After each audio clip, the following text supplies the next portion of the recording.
Today we prepared more signage so that people who come to the garden and don't necessarily know what the plants are have a chance to recognize them and identify them and then remember what they are. So we have been developing this system using the materials that we have here, and so we have access to bamboo.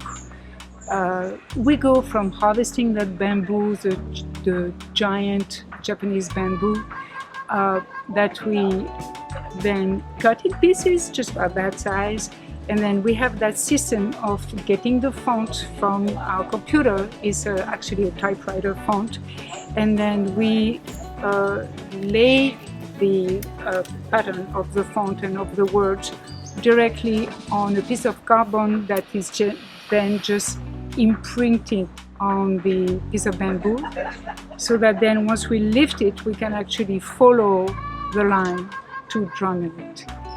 And then what we have done is that once this was done, we've used some cochineal, which is like the little bug that is inside the cactus. And when you press it, actually, it just is red. In countries like in Central America, actually women actually use it to color their lips with it, because it's just like a pure red.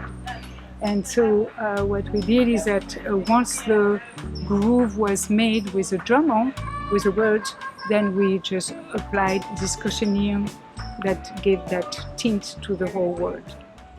And then after that, we went and celebrated by installing the plant's word in front of the actual plant.